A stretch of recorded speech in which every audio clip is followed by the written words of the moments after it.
Irmãos, quando nós, a cada domingo, ou em cada culto, cada reunião, abrimos a Bíblia para ler, para meditar na Palavra de Deus, nós não podemos esquecer que o nosso propósito é realmente alimentar a nossa alma, o nosso espírito.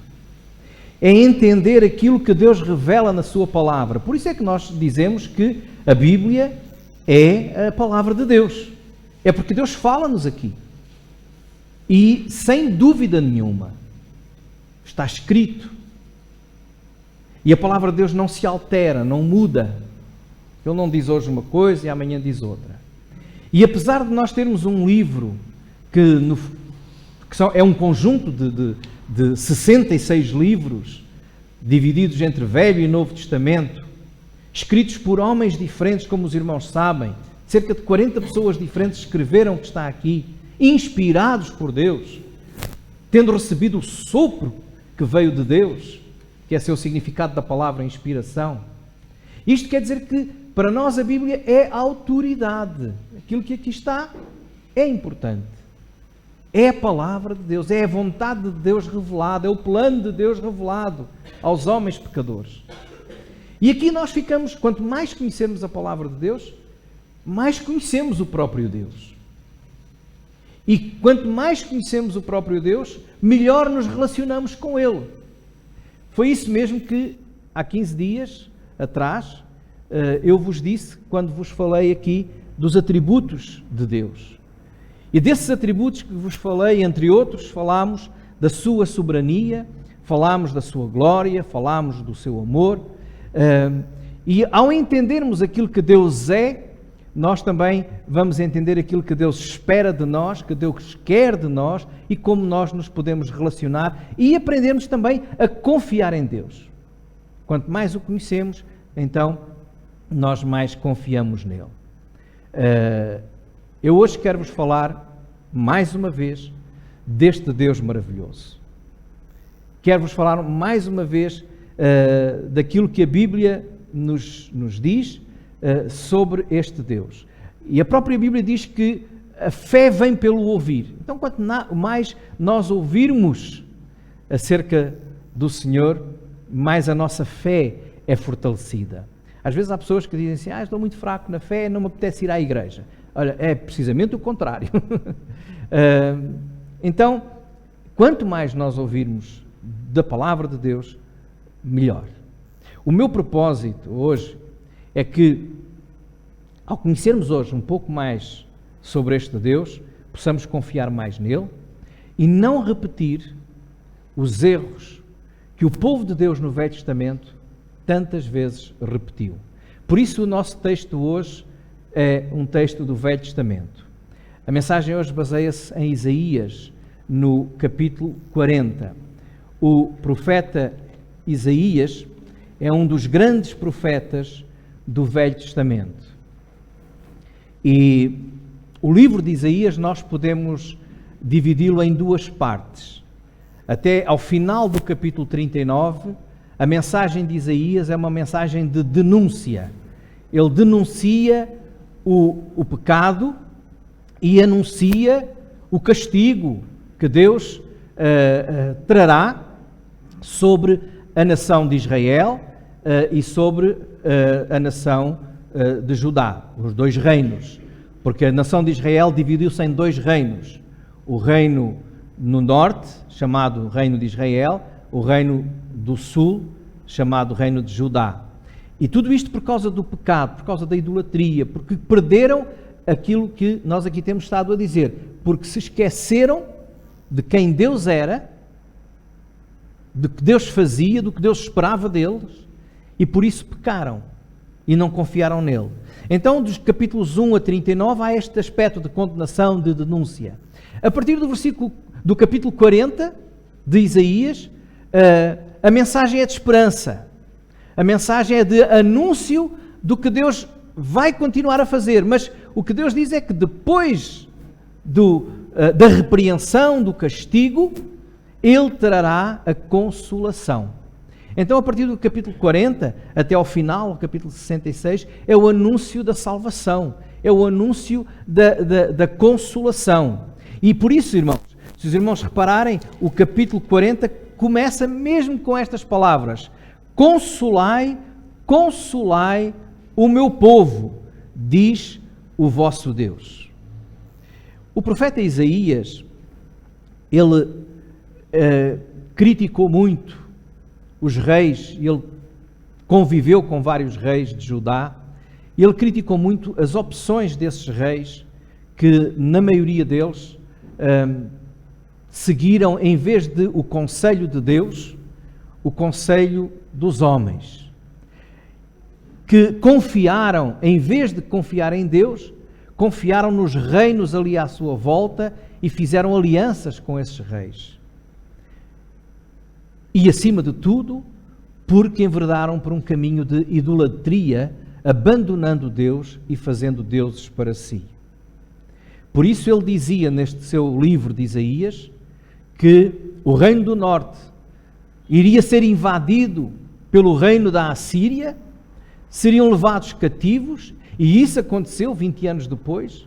Ele anunciou que o reino de Judá, o reino do sul, iria ser invadido pelos babilônicos, e isso aconteceu também alguns anos depois. A cidade de Jerusalém, o templo, foi destruído. Mas ele depois também anuncia que esse cativeiro da Babilônia, que duraria 70 anos, teria um fim. E ele já fala nesse fim. Mesmo antes do cativeiro acontecer, ele já está a falar no fim desse cativeiro, dizendo: há esperança, Deus é justo, Deus faz justiça, mas Deus é amor.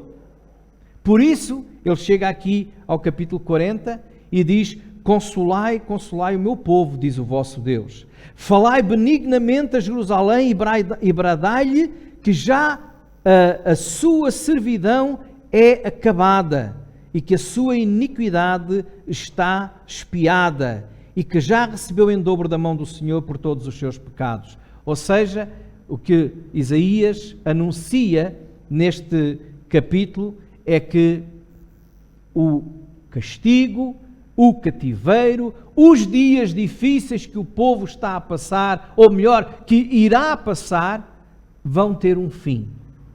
Vão ter um fim. Mas mais do que isso, Isaías não se limita a uma profecia para aqueles próximos 100, 200 anos. Ele, que viveu no século VIII antes de Cristo, mais de 700 anos depois, ele anuncia neste livro não apenas o fim do cativeiro, da escravidão da nação, do povo de Deus no Velho Testamento, da nação de Israel, mas também anuncia a chegada do Salvador. Ele fala de Jesus e nestes capítulos, sobretudo no capítulo 53, ele anuncia até a morte de Jesus na cruz para a remissão dos nossos pecados. Por isso a mensagem de Isaías, que por vezes começa por ser uma mensagem, aliás, e começa mesmo por ser uma mensagem acerca da justiça de Deus, ele é chamado também o profeta evangélico, porque ele apresenta o Evangelho, ou seja, a boa nova, a boa notícia de salvação. O que ele diz é que Deus é um Deus de justiça, mas Deus é um Deus também de consolação. E eu queria trazer para os irmãos hoje esta vertente, o Deus da consolação. Consolai, consolai o meu povo. É o que nós lemos no primeiro versículo do capítulo 40. Se esta mensagem vem a dizer consolai, consolai, é porque o povo estava desconsolado, não é? O que é que se passava com este povo? Este é um povo necessitado ou necessitando de ser consolado. Eu não sei se está aqui alguém no meio deste povo que necessita ser consolado. Muitas vezes nós necessitamos de ser consolados. O capítulo 39 de Isaías termina com a denúncia que eu já vos falei do pecado e de condenação.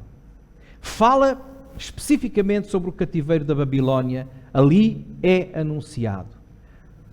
Os anos que se seguiram para este povo, ou que se iriam seguir a este povo, não seriam fáceis e levariam o povo a viver uma grande tristeza, uma grande desolação. Tão grande que, vamos ver como é que o povo estava a viver, ou como é que ele iria ainda viver, porque o profeta está a anunciar aquilo que vai acontecer. Versículo 6. Versículo 6, ele diz: vós que diz, clama, e alguém disse, que hei de clamar? Toda a carne é erva, e toda a sua beleza como as flores do campo. Seca-se a erva e caem as flores, soprando nelas o hálito do Senhor. Na verdade, o povo é erva. Quem diz isto é o povo. Isaías está a dizer aquilo que o povo vai dizer. Quando ele diz, clama, e alguém diz, clamar para quê? Não é? Ou seja, estavam tão mal, que achavam que já não valia a pena orar. Já não valia a pena suplicar a Deus, clamar a Deus. Quantos de vocês já passaram por estes momentos em que as coisas estão tão difíceis, estão tão tristes, que não vale a pena orar? Já perdi a vontade de orar. Às vezes eu ouço irmãos dizerem, eu estava tão mal que nem me apetecia orar. Olha, esta era a situação que o povo estava a viver. E era consequência do seu pecado, consequência de se terem afastado de Deus, consequência de terem deixado de ouvir a voz de Deus.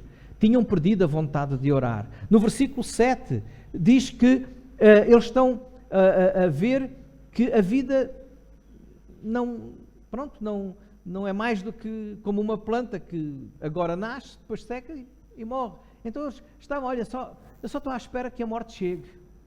Só estou à espera que a morte chegue. Esta era a situação daquele povo. No versículo 27, se os irmãos forem até ao versículo 27, vão dizer, porque pois dizes, ó Jacó, e tu falas, ó Israel. Então isto é Deus a denunciar aquilo que este povo dizia. O meu caminho está encoberto ao Senhor, e o meu juízo passa de largo pelo meu Deus. O que é que este povo estava a dizer? Em que situação é que ele se encontrava? Já vimos, no versículo 6 e 7. Tinha perdido a vontade de orar, tinha perdido a vontade de viver e achava que agora só restava esperar pela morte. E aqui ele está a dizer, Deus não se importa comigo. Deus não me vê sequer. Deus não vale a pena. Ele não se importa comigo. Irmãos, eles sabiam, este povo sabia quem Deus era, sabia como Deus era, mas eles não levaram a sério e por isso chegaram a este ponto. E é isto que acontece na vida de cada cristão, que embora conhecendo a Bíblia, embora conhecendo aquilo que a Bíblia fala, é como este povo. Em teoria, falam da grandeza de Deus, mas na prática, eles não viveram essa fé. Como se Deus não fosse grande. Deus é grande, mas depois nem para pedir uma coisa pequena. Então como é que Deus é grande? Eles viveram uma fé que era decorada, tradicional. Receberam todos aqueles dogmas acerca de Deus, vindo dos seus pais, dos seus avós, mas nunca tiveram um encontro real com Deus, onde eles pudessem experimentar verdadeiramente aquilo que eles diziam que Deus era.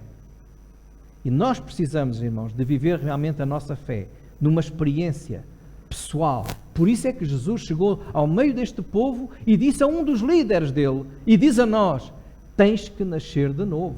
Tens que ter uma experiência pessoal com Cristo, com Deus, para poderes saber mesmo quem Deus é. O apóstolo Paulo, só depois de ter passado por essa experiência, é que ele podia dizer que o Evangelho era o poder de Deus para a salvação de todo aquele que crê. Deixa eu fazer uma pergunta. O que tu conheces de Deus, tens experimentado mesmo na tua vida? O que tu crês sobre Deus É porque te disseram ou porque tu já viveste e vives isso? Por exemplo, Deus é amor. Se eu perguntar quem é Deus, toda a gente diz, Deus é amor. Agora, uma pergunta mais específica. Onde é que tu tens visto o amor de Deus na tua vida? És capaz de enumerar, de mencionar, como diz aquele hino, conta as bênçãos, conta quantas são, uma a uma. Uma coisa é dizer, Deus é bom. Outra coisa é dizer, olha, ontem eu vi a bondade de Deus nisto, naquilo, e mencionar.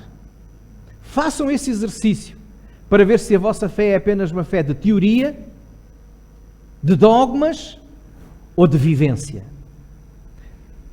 Quando é que Deus mostrou na minha vida o seu amor?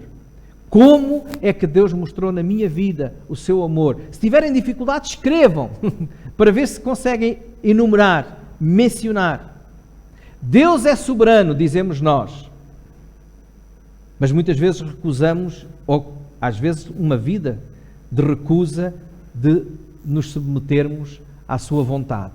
Se Deus é soberano, por que não nos submetemos à sua vontade? Dizemos, como eu disse há pouco, a Bíblia é a palavra de Deus. Mas certos relatos na Bíblia nós duvidamos. Então Deus é mentiroso? Se ela é a palavra de Deus, é verdade. A Bíblia é a palavra de Deus, mas olha, aquele relato lá em Gênesis sobre a criação, se calhar Deus não criou. Se calhar aquilo não foi bem assim.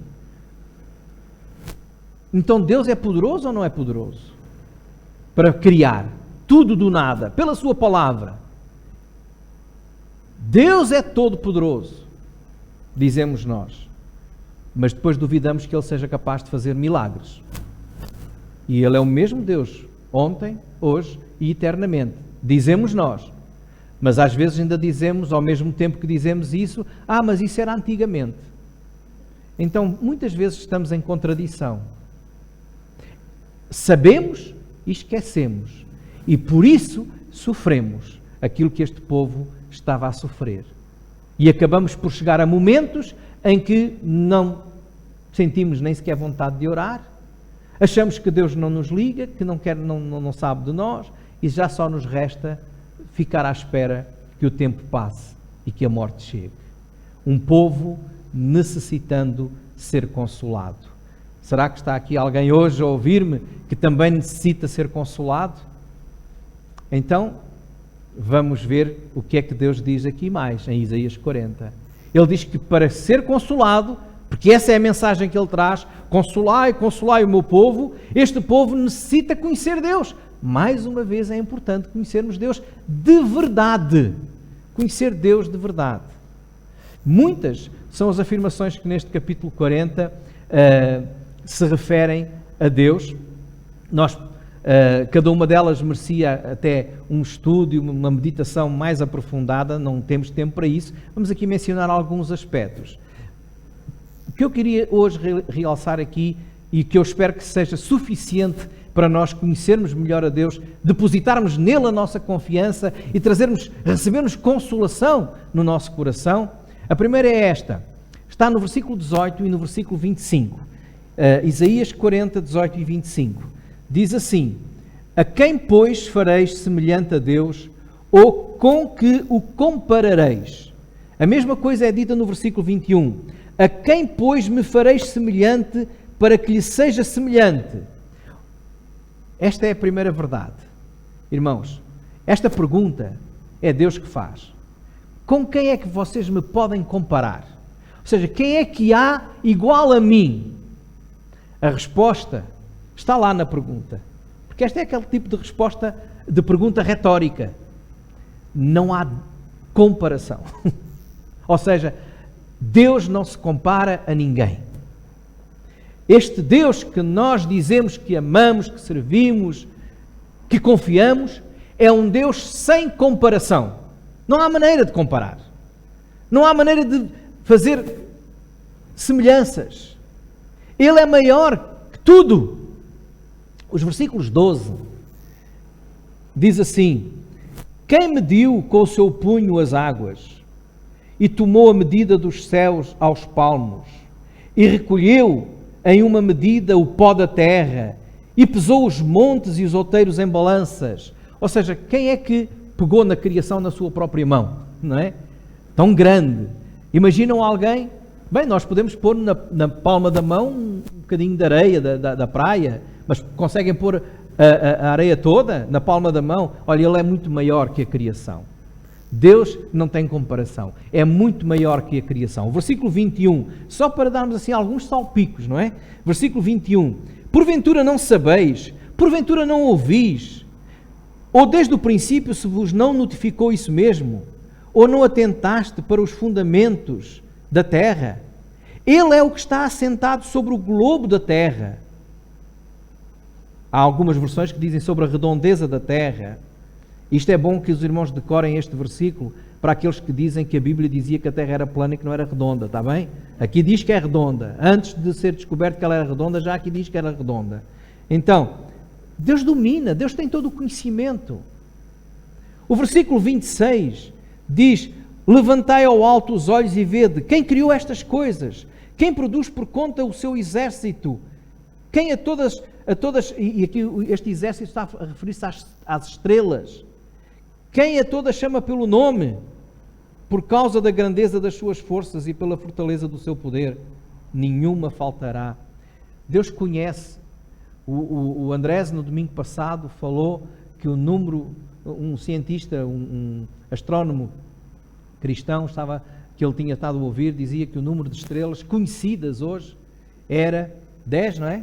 Número 10, o número 10, depois seguido de, já não me lembro quantos zeros, 22 zeros, se alguém conseguir dizer esse número, e Deus sabe esses bilhões e trilhões e não sei quantos, cada estrela pelo seu nome, porque Ele criou. Irmãos, não há comparação. Este Deus não tem comparação. Ele é maior que a criação.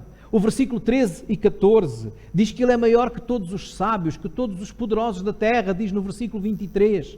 E nós não temos tempo para ler todos os versículos, mas desafiamos os irmãos a lerem. Isaías 40 é onde nós estamos. Os versículos 13 e 14. Ele é maior que todos os sábios. Ele tem sabedoria que ninguém pode comparar a sabedoria de Deus com a sua própria sabedoria. Ele é maior que todos os poderosos, todos os chefes, todos os reis da terra. E versículo 19 e 20. Ele é maior que todos os ídolos que se fazem passar por deuses, ou que alguém fez deles deuses, mas não são. O versículo 19 diz que há deuses, no fundo é quase que uma ironia, há deuses para os ricos e para os pobres, porque ele diz assim: o artífice grava a imagem e o ourives a cobre de ouro e cadeias de prata funde para ela. O pobre, que não pode oferecer tanto, escolhe madeira, ou seja, há ídolos, os pobres compram uma imagenzinha em madeira, não é? Ou em cerâmica, os ricos em ouro. Mas o que é que ele diz? Aquilo não é nada. Não é nada. É feito pela mão do homem. E Deus não se pode pôr na mão do homem. O homem é que tem que se pôr na mão de Deus. É um Deus sem comparação. Por isso o versículo 28 diz que é um Deus que não se pode esquadrinhar. Diz o versículo 28. É um Deus que não se pode esquadrinhar. Deus é muito maior do que aquilo que a nossa compreensão alcança, ou até mesmo do que aquilo que a nossa imaginação possa pensar. Esquadrinhar significa compreender em todos os seus recantos. Irmãos, imaginem um arquiteto, imaginem alguém que pega num esquadro para fazer as contas e desenhar alguma coisa, desenhar uma casa, por exemplo. Ou alguém que analisa num laboratório para tentar perceber os pormenores. O que a Bíblia diz acerca de Deus é que Deus não pode ser entendido, não pode ser esquadrinhado. Ninguém pode dissecar Deus para perceber realmente quem Ele é, porque Ele é muito maior do que tudo isso. É um Deus sem comparação. É um Deus sem comparação. E ainda mais, no versículo 28, ele diz que é um Deus que não se cansa nem se fatiga. não se cansa nem se fatiga. Ou seja, é um Deus que pode estar todos os minutos e segundos da nossa vida cuidando de nós, estando conosco, zelando por nós e não se cansa. Às vezes nós gostaríamos de ser assim também, não é? E à medida que o tempo vai passando nas nossas vidas, mais desejosos ficamos de ser assim. Sobretudo quando temos netos como eu, temos 4 netos e alguns deles que já querem correr com o avô, a gente já, vamos jogar a bola, vamos, mas já atiramos a bola, olha, vai buscar. Enquanto ele vai e vem, a gente descansa, não é? Porque assim já não... Agora Deus não. Deus está connosco nas jogadas todas, porque Ele não se cansa. Um povo necessitando de conhecer Deus, um Deus sem comparação, um Deus que não se pode esquadrinhar, um Deus que não se cansa. Por isso, este povo que estava a necessitar de consolação, que estava a necessitar de conhecer Deus, é um povo também que necessita da intervenção de Deus. Da intervenção de Deus. E é aí que o Senhor diz: consolai, consolai o meu povo. E voltando ao princípio deste capítulo, reparem o que é que o Senhor diz no versículo 2. Falai benignamente a Jerusalém e bradai-lhe que já a servidão, a sua escravidão, o seu tempo de cativeiro terminou, acabou. Irmão, o que o Senhor está a dizer é que a sua graça e a sua misericórdia está ativa. E a mensagem para os irmãos hoje, para mim, para a igreja, para os filhos de Deus é este. Nós podemos passar por momentos difíceis, e há momentos difíceis, por várias razões. Às vezes por culpa nossa, outras vezes não. Há momentos difíceis na nossa vida. Mas não se esqueçam que há um momento sempre em que Deus põe fim. Tem limite. Não é para sempre. Acabou. Este povo precisava de crer nisso, de crer na ação poderosa de Deus. O versículo 10 diz que eis que o Senhor Jeová virá como o forte, e o seu braço dominará. Eis que o seu galardão vem com ele, e o seu salário dentro da sua face. Ele é o forte, e nós precisamos de crer e de ser alcançados por esta ação poderosa de nosso Deus. Se o sofrimento era causado por um povo muito forte, os assírios, os babilónicos, só o poder de Deus poderia derrotar esse inimigo. E eles necessitavam do Deus poderoso. Necessitavam do Deus amoroso, o Deus cuidadoso. Vejam o que diz o versículo 11. Como o pastor apacentará o seu rebanho entre os braços. Ele recolherá os cordeirinhos e os levará no seu regaço.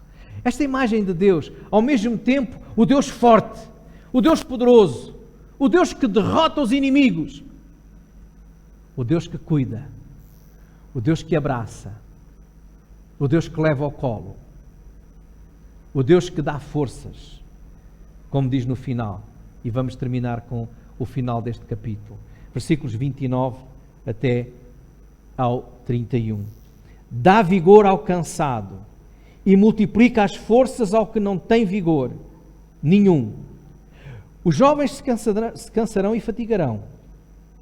Os jovens certamente cairão, mas os que esperam no Senhor renovarão as suas forças e subirão com asas como águias, correrão e não se cansarão, caminharão e não se fatigarão.